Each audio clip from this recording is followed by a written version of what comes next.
bienestar material, que se manifestaba con el crecimiento económico y que se materializaba con una mejor condición de vida. Este proyecto que nace en los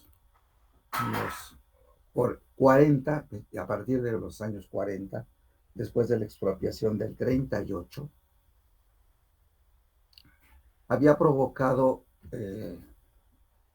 un crecimiento importante, muy, muy importante, y fue factible por muchas razones. Primero porque pasamos por una industria muy básica, ligera, cuyas características permitían que era factible hacerlo, y segundo porque ya están entrando más, porque ya lo sabíamos hacer con anterioridad, no necesitamos importaciones, y prácticamente fuimos obligados a crecer, puesto que el mundo, al estar en guerra, a partir del 39, o sea, 40, México había expropiado en el 38, muy inteligentemente Lázaro Cárdenas, pudimos, ustedes me dicen dónde me quedé, los factores que nos indujeron a este crecimiento interno, porque las circunstancias nos obligaron, y no se les olvide que un ser humano no sabe de lo que es capaz hasta que la circunstancia lo obliga, así de fácil. México pudo crecer. ¿Qué hizo? Apoyar ciertas industrias, todas ligeras, básicas, que a su vez, al ser apoyadas y crecer, provocaron un efecto, eso que se dice retroalimentador, que estimuló a otros sectores.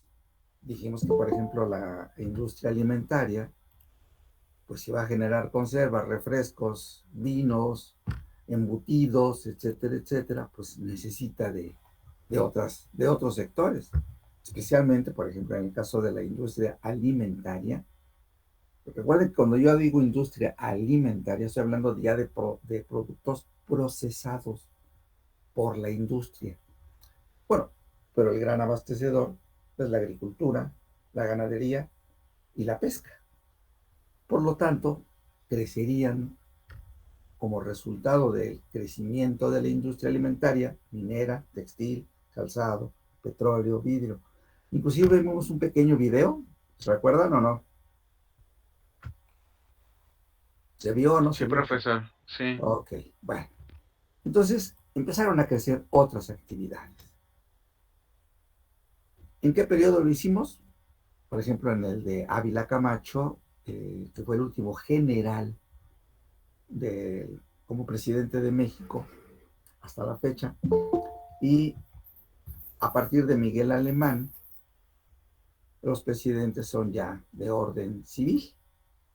Bueno, vimos todo esto, ejemplifiqué qué tipo de productos hacíamos. No se les olvide, industria ligera de bienes de consumo no duradero, o sea, los básicos. Fue factible porque no requerían gran tecnología. México ya lo sabía hacer, eran actividades que empleaban mucha mano de obra, mucha artículos de consumo masivo, es decir, todo el mundo los compra, un vaso, un refresco, un alimento, un calzado, ropa, básicos. No se requería importar nada y su durabilidad era corta y por lo tanto constantemente se demandaba. ¿Y qué pasó del 40 al 60? Recuerden, nuestra materia se llama estructura socioeconómica. La vamos a ver simultáneamente. Bueno, pues que el Producto Interno Bruto, cosa que ya les enseñé en procesos, si la riqueza producida durante un año por un país, por todos, creció a tasas muy significativas del 6,4, cosa que nunca vamos a volver a ver, eso se los garantizo. Jamás vamos a crecer 20 años seguidos en promedio 6,4, incluyendo periodos o años inclusive de doble dígito. Ustedes me dijeron, maestro, ¿cuándo veremos el próximo crecimiento de 2 dígitos de la economía mexicana? Pues va a tardar un ratito, un ratito. Bueno, ¿Qué lo hizo factible todo esto? Bueno, México se enganchó a la economía de Estados Unidos. Y Estados Unidos a esa economía para bien y para mal. Y es lo que vamos a ver. ¿Para qué bien y para qué mal? Inclusive hasta las guerras posteriores a la Segunda Guerra Mundial en los 50, como Corea y algunas otras más, nos ayudaron. Cuando esta primera etapa del 40 al 60 va a involucrar primero, fíjense bien, en los primeros años, yo diría de los 40, hasta principio de los 50, diría yo, el mundo estuvo en guerra. Pero después, al quedar destruidas esas economías, destruidas las economías asiáticas y europeas, necesitan reconstruirse. Los Estados Unidos, no por bondad, sino por mercado, van a apoyar con un determinado plan Marshall de muchos miles de millones de dólares en la reconstrucción, porque es un gran negocio. Se van a volver los grandes victoriosos de la Segunda Guerra y México, al tener una liga económica, laboral, de inversiones, histórica totalmente, pues le va a provocar un fuerte crecimiento. Bueno,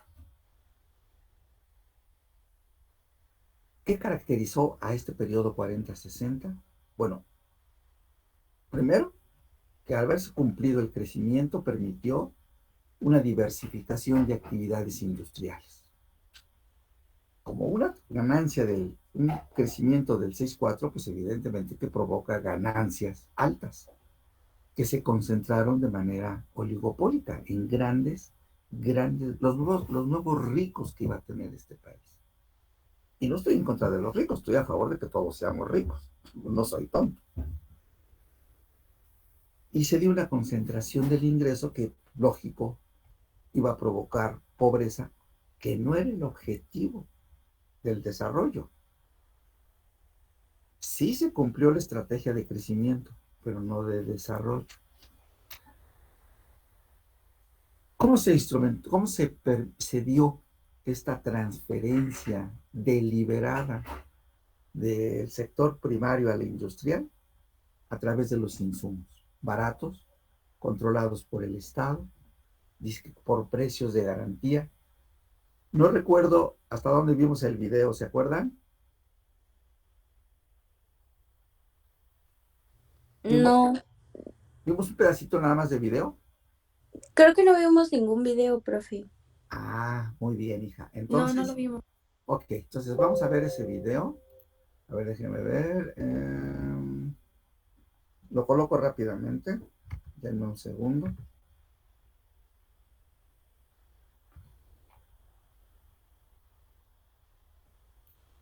Qué bueno que me lo dijiste. Mm,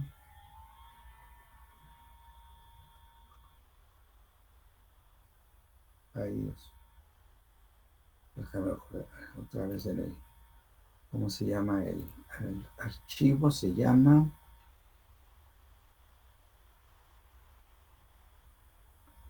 Oh,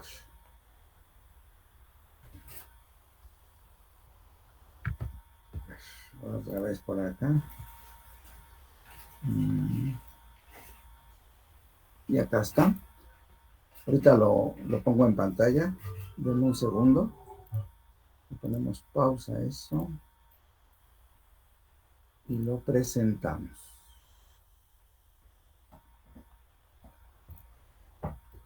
A ver, todo esto que les digo va a quedar rápidamente resumido en esto que vamos a ver.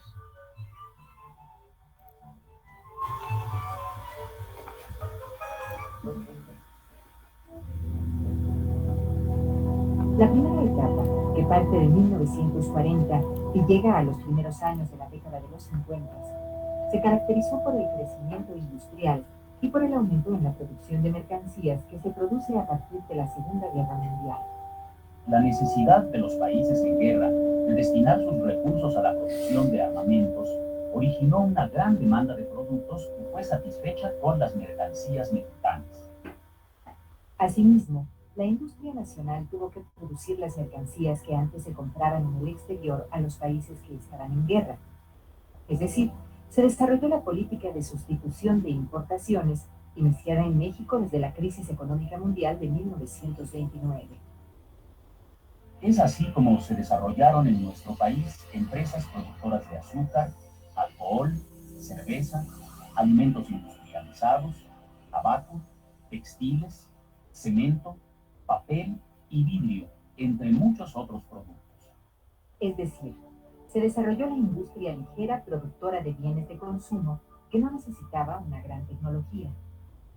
Esta etapa de crecimiento industrial fue apoyada por los gobiernos de los presidentes Manuel Ávila Camacho y Miguel Alemán Valdés con una política proteccionista de elevados impuestos a los productos importados.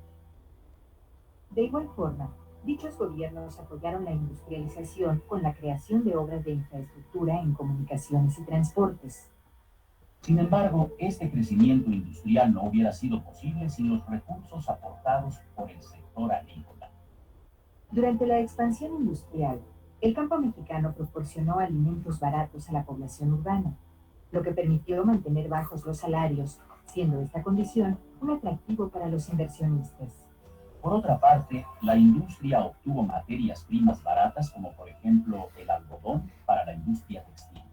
Finalmente, la venta de los productos agrícolas en el extranjero permitió captar recursos que fueron transferidos a la industria para comprar materias primas y maquinaria. Este crecimiento de la producción agrícola se dio sobre todo en el sector comercial, cuya producción se orientó a la industria y al mercado mundial, descuidándose el sector campesino tradicional de la agricultura, productor de cultivos para el consumo familiar y local. Los beneficios de las políticas agrícolas, consistentes en la introducción de maquinaria moderna, semillas mejoradas y fertilizantes, conocida como la Revolución Verde, así como el desarrollo de sistemas de riego, solo beneficiaron al sector comercial del campo. Puesto que la producción de alimentos básicos estuvo a cargo del sector campesino, siendo la base de la autosuficiencia alimentaria, para fines de los años 60, la situación de atraso y abandono de este sector obligó a la importación de granos básicos. A ver, esto que acabamos de ver y escuchar, lo interesante de esto es que las imágenes corresponden exactamente. Ustedes ven el tipo de trabajo, de condiciones, de el papel que jugó, perdón. Bueno, estoy haciéndolo todo mal. Bueno, a ver, entonces dejo de presentar y ponemos nuestro PowerPoint. ¿Ya lo tienen en pantalla? Sí, pilla. Ok, bueno. Por lo tanto, ¿cuál fue el papel de la agricultura y de todo el sector primario? Cuando digo sector primario, recuerda que es agricultura, ganadería, silvicultura, que es la cuestión de la madera, la caza y la pesca y las actividades mineras extractivas. ¿Por qué se llama sector primario? Pues porque es el primero. La industria no puede existirse en el sector primario porque son todas las materias primas. ¿En qué consistió esta política?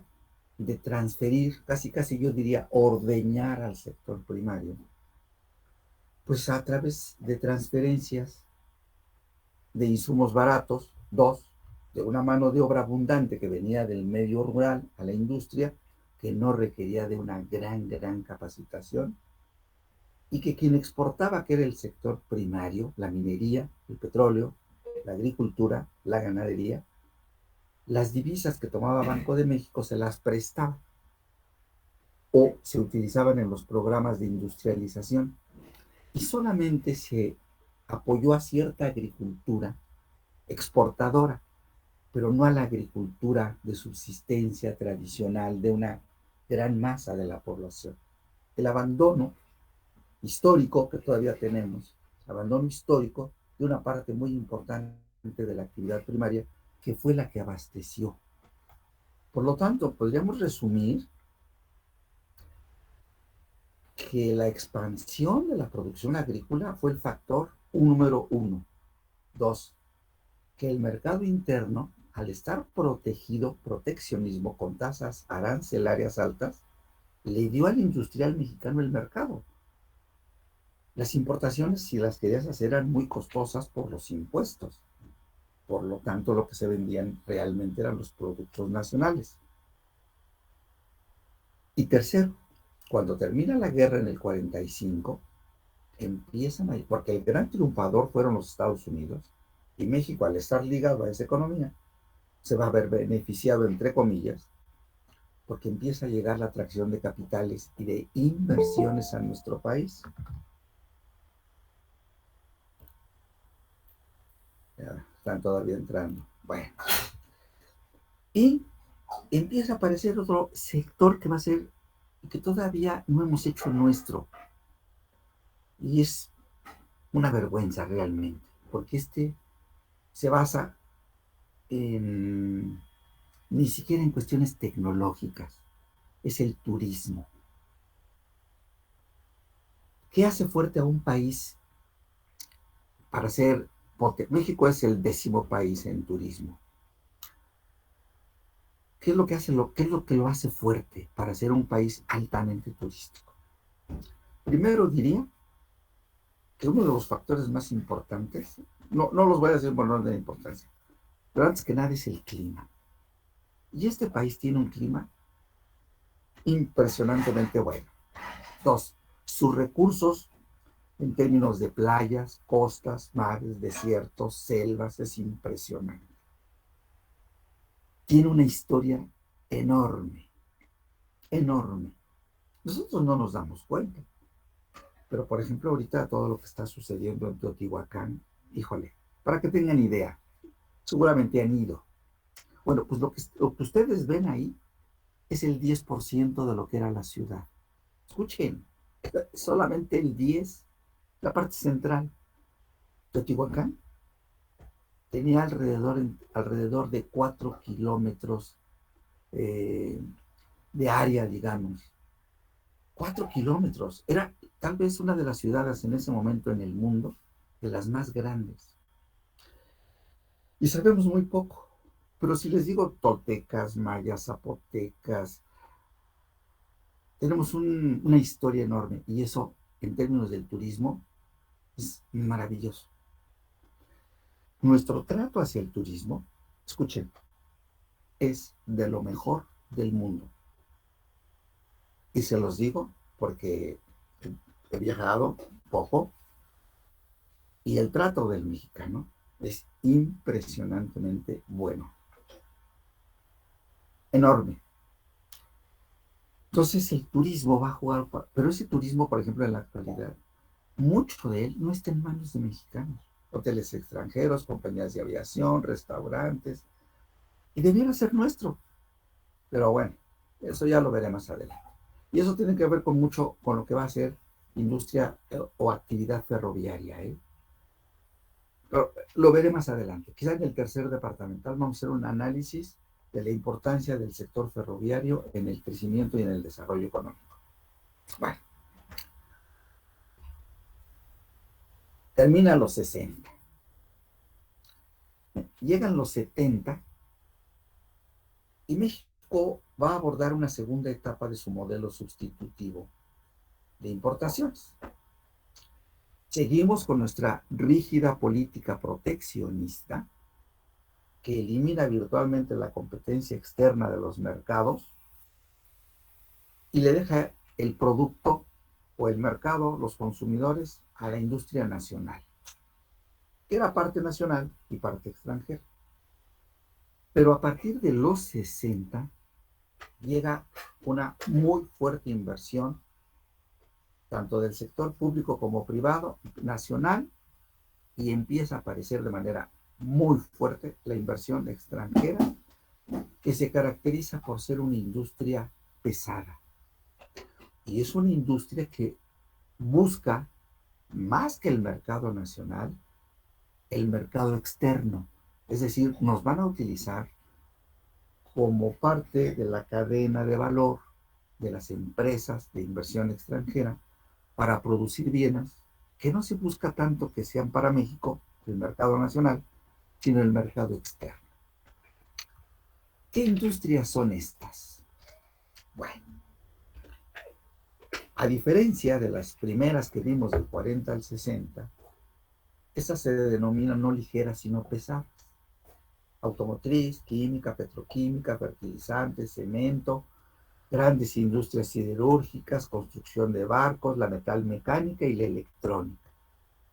Ahora, piensen, ¿en qué se parece, por ejemplo, el sector automotriz a la industria textil, como en lo que ustedes quieran? ¿Se parece en algo la industria textil a la industria automotriz? No, Chicos? No creo. No, para nada. Primero, el tamaño de inversión. Pues no es lo mismo montar una empresa ensambladora de coches a tener una industria que fabrica zapatos o telas. Y si veo una industria como la petroquímica, pues no se parece, pero absolutamente en nada a la industria básica que teníamos de fabricación de vidrio o de tabaco. Pues no, estas son industrias que requieren de características tecnológicas, de personal, de inversión, de suministros, de, sobre todo de partes, componentes que tienen que ser importados. Esta industria pesada llega a partir de los años 60 ya de manera más importante, sobre todo electrónica, metal mecánica, no, pues todas. Me faltan algunas, pero son industrias muy grandes. ¿Y qué va a provocar eso? Bueno, vamos viendo los resultados macro. El Producto Interno Bruto sigue creciendo. ¿A qué tasa? Al 6,39, 6,40, 6,4, igualito que el 40-60. Eso nos lleva a una conclusión. De 1940 a 1971, 31 años, más de 3 décadas, creciendo al 6% o más. Repito, no es un año, no son 2, no son 5, no son 10, no, son 3 décadas. Por eso pregúntenle a sus abuelos cómo era el empleo, la vida, la actividad económica en los años 50, 60. Les van a decir que el que quería trabajar, trabajaba. Es más, en esos años, ya a finales, yo ya entro a trabajar, por ejemplo, en el sector público, y se sorprenderán si les digo que un salario mínimo, aunque fuera muy apretado, alcanzaba para una familia. El salario mínimo. Si hoy les digo que 140 pesos alcanzan para sostener una familia de 4 integrantes promedio, me dirían, no. Bueno, en aquella época, sí. El crecimiento, que fue del 6,39, se combinó, fíjense bien, con un crecimiento de las importaciones que crecían al 4,2, pero nuestras exportaciones crecían al 7,4. Bueno, evidentemente que tenemos un país con una balanza importante en donde la demanda interna, miren, vean la que es el consumo, parece que el componente más importante de la demanda es el consumo. ¿De quién? Pues el privado, que creció al 6, y el público, que creció al 9. Y las inversiones, que es la formación bruta de capital, crecen todavía más altas, al 8%. En el periodo anterior, del 40 al 60, crecieron al 9. Es decir, teníamos una economía del 40 al 71 creciendo a una tasa de inversión alrededor del 8,5% anual. Eso significa 8,5% más de fábricas, 8% más de carreteras, de hospitales, de escuelas, de infraestructura, de edificios. al 8%. Eso es muchísimo, muchísimo. Esto va a provocar que en el mundo volteen a ver hacia México y nos consideren el milagro mexicano, junto con el alemán y junto con el nacimiento rapidísimo de la economía israelí, pero que no se podían comparar con el PIB de México, tal vez el alemán. Y les voy a dar una cifra. México, desde, yo diría, el 1800 y fracción, escúchenme, 1800 y fracción, a la época actual, su lugar en el mundo como Producto Interno Bruto, es decir, como riqueza, ha fluctuado entre la número 5 y la número 14. Hemos sido la 5, la 8, la 10, etcétera. Con todo y pandemia, con todo y lo brutal saqueo de este país, que ya veré más adelante, México ha estado en la economía entre la número 5 y la número 14. Luego les pongo la tabla. No somos cualquier economía, somos una gran economía. Y el día que este país se ponga de acuerdo en su proyecto nacional y no esté tan dividido como lo está, y les voy a explicar por qué más adelante, será otro, con un potencial que estiman muchos, pocos países tienen, por sus recursos, por su ubicación, por su clima, por su cercanía al mercado norteamericano, por sus dos salidas hacia el mundo asiático y al europeo. Todo, todo para ser grandes. Falta que queramos. Ok. Pregunto, ¿hasta aquí le están entendiendo? Sí, profe. Bueno, voy a regresar al video unos minutos nada más de ese video. Voy a ponerlo nuevamente. A ver si lo tengo por aquí. Sí, aquí está. Solamente un pedacito más. ¿Ya lo tienen en pantalla? Ya, maestro. Ok. Al finalizar la Segunda Guerra Mundial en 1945, los países que habían participado en el conflicto orientaron nuevamente sus recursos a la producción de mercancías, con lo cual disminuyó la demanda de productos mexicanos en el extranjero. Se pasó entonces en la economía mexicana a la fase conocida como desarrollo estabilizador. Esta se caracterizó por un desplazamiento de la pequeña y mediana empresa en beneficio de grandes industrias apoyadas por la inversión extranjera.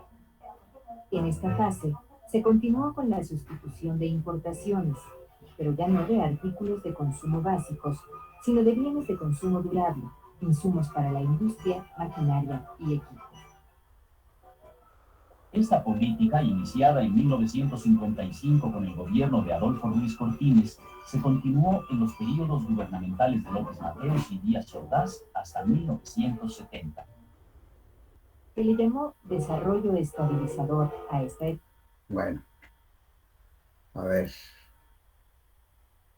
Todo lo que les acabo de decir y en términos de la presentación, pues les da una idea de el desarrollo de México. Bueno, a ver. Por lo tanto, del 40 al 71, maravilloso. Y voy a hacer un paréntesis, porque acaba de pasar. Aún con conflictos muy fuertes, como fue el 68 y el 71. Con todo y todo, pudimos inclusive organizar una olimpiada y un mundial de fútbol, el de 1970, porque estoy hablando hasta 1971. Bueno, no voy a entrar en esos detalles, pero se nos olvidó el gran proyecto, desarrollo económico, que es realizar la materialización del crecimiento en el bienestar material de la mayoría de la gente. Al no haber hecho una buena distribución del crecimiento, empezamos a generar rezagos en pobreza, en rezagos educativos, en rezagos tecnológicos, porque no quisimos hacer ciencia y tecnología como se podía y se debimos haber hecho. la productividad, los fenómenos migratorios, el abandono de tierras y N problemas sociales. ¿Crecimos? Sí, pero no distribuimos. Y como somos economías de mercado, llego a la conclusión, los pobres quieren, pero no pueden comprar, no pueden demandar. Y eso va a ser un factor determinante para lo que se viene. Pensamos, fíjense bien, el gran error, y ahorita voy para allá, de pensar que las cosas, así como estaban, serían eternas. A ver, ¿qué es eso? De pensar que como estaban las cosas serían eternas. Uno, que el mundo siempre iba a estar en guerra y que les íbamos a vender lo que necesitaban para la guerra. No, la guerra se acabó. Dos, que los países europeos y asiáticos iban a estar en reconstrucción permanente. No, para estos años, 60 ya, el mundo se ha reconstruido. Eran competencia ya. Por lo tanto, pensamos que esa política proteccionista siempre nos iba a dar esa ventaja de ser el exportador de materias primas, petróleo, y que íbamos a recibir la inversión y el turismo. Pero el mundo se iba a despertar, iba a empezar a crecer, y eso iba a implicar competencia para nuestro país. Segundo, las cosas nunca son eternas, no se les vaya a olvidar, por favor. Es válido para la economía, válido para la vida, válido para todo. Lo único permanente de la vida es el cambio. Así, siempre estamos en un proceso de cambio. Y pensamos que el modelo que teníamos siempre iba a funcionar. Recuerden que en este momento nos decían el milagro mexicano. En ese momento éramos algo así como la economía número 8 del mundo, probablemente 7 del mundo. Escuchen, de los 200 y pico de países, México era el número 8 del mundo. No es cualquier cosa.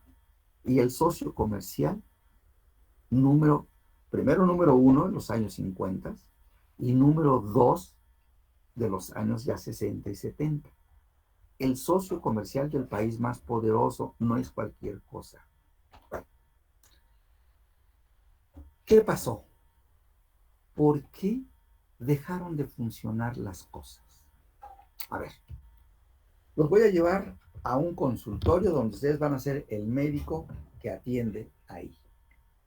A ver, denme un segundo. No, estoy bien. Llega un paciente. A ver, déjenme ver la hora. ¿Qué horas son? 7:48. Todavía nos quedan 10 minutos. Bueno, menos. Bueno. Llega un paciente. En cuanto lo vemos, por el semblante nos damos cuenta de que está enfermo. Díganme ustedes, ¿qué es lo que hace primero un médico cuando entra un paciente? Lo primerito, de que primero le pregunta, ¿qué le pasa? Pero, ¿qué hace el médico cuando va a hacer su diagnóstico de lo que tiene ese paciente? Revisarlo. Eso. Revisar sus signos que le llamamos, ¿qué? Vitales. Vitales. Claro. Y entre ellos, no voy a entrar a todos los demás detalles, entre ellos, uno que es muy importante es tomar signos vitales. ¿Cuáles son tal vez los dos más importantes? La respiración y los latidos del corazón. Eso. O sea, primero, su ritmo cardíaco. Pero hay otro que inmediatamente se le toma, que es muy rápido, sobre todo ahora con las maquinitas de ahora. La tempe. ¿La temperatura? Claro. Pues sí, eso es un signo vital importantísimo. El otro que si analizamos es el dolor, porque le preguntamos que dónde le duele. Y hacemos una serie de preguntas para tener un diagnóstico. Entonces, nuestro paciente le ponemos nuestro medidor termómetro de estos modernos, rápidamente nos damos cuenta cuánto tiene, y tiene 39,8. ¿Está enfermo o no está enfermo? Sí. ¿Y de qué estará enfermo, hija? Mm, pues supongo que tiene temperatura. Sí, no, pero no está enfermo de temperatura. Mm-mm. Entonces, podría estar enfermo de qué podría, a ver, ¿de qué podría estar enfermo? ¿De un problema intestinal, estomacal? Sí. ¿Podría estar enfermo del pulmón? Sí. ¿De la garganta? Pues sí. ¿Podría tener un problema en el hígado? Sí, también. O sea que puede tener, sí está enfermo, pero no sé de qué está enfermo. Pero díganme, pregunto, ¿está enfermo de temperatura? No, No. ¿Qué es la temperatura?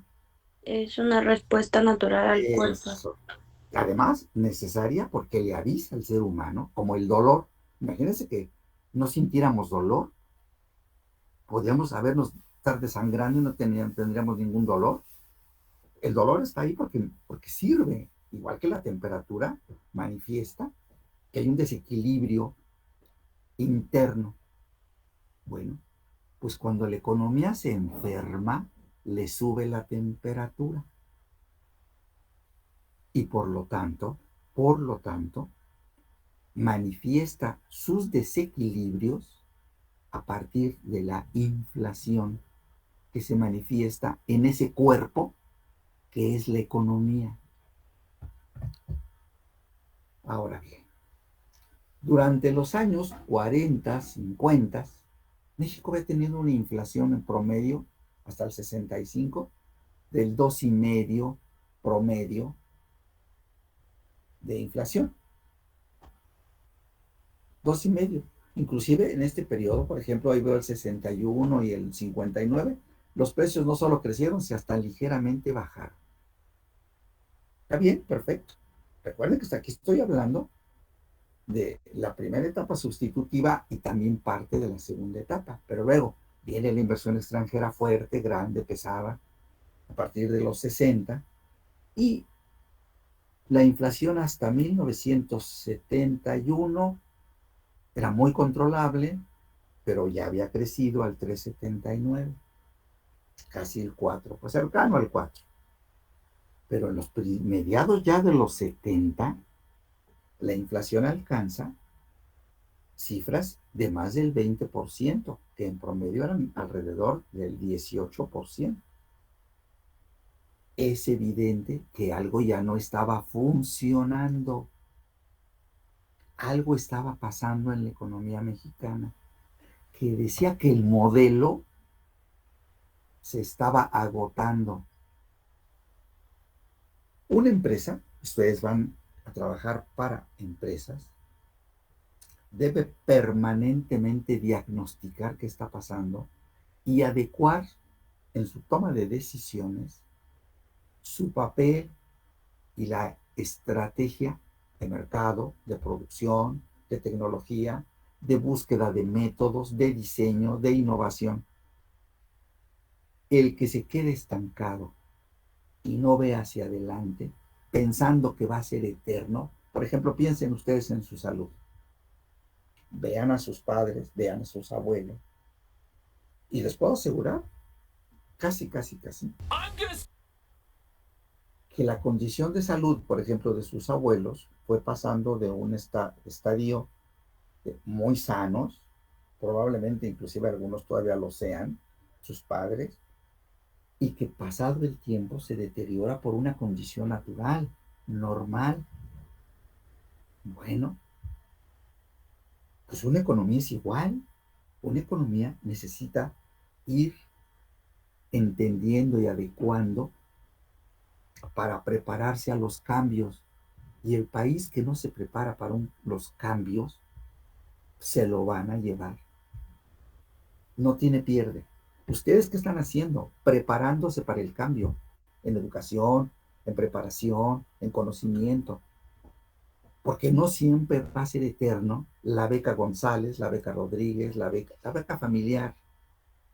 Ustedes los están preparando para el cambio. pues este país no se preparó para el cambio. Ahora bien, a ver, déjenme ver la hora porque ya no quiero, no, lo voy a cortar porque lo que viene me voy a tardar un ratito. ¿Le entendieron, chicos? Sí, profe. Sí, profe, todo claro. Sí, profesor. Perfecto. Entonces, la próxima clase les voy a explicar qué fue lo que estaba pasando. Porque recuerden, el hoy se explica por el ayer y el mañana será el resultado como consecuencia del hoy. Eso que suena tan simple, trillado y bobo, quizá, es fundamental. Lo que hoy tengo, lo que hoy me pasa, lo que hoy me sucede, en parte muy importante, es el resultado del ayer. Por ejemplo, sus calificaciones de este primer departamental. Cuando ustedes recibieron sus calificaciones, que espero hayan sido buenas, fueron resultado de los ayeres, lo que estudiaron, las clases a las que entraron, los materiales que hicieron, los trabajos que realizaron. Sus resultados de este primer departamental son resultados del ayer. Y lo que hoy estén haciendo será la base del resultado del mañana. Eso que suena tan simple, México no lo empezó a hacer. Y van a ver cómo cuando llegue hasta al periodo actual, vamos a entender por qué estamos como estamos. Y eso es muy importante para entender cómo se llama su materia, estructura socioeconómica. Bueno, chicos, cuídense mucho y nos vemos el miércoles, ¿sale?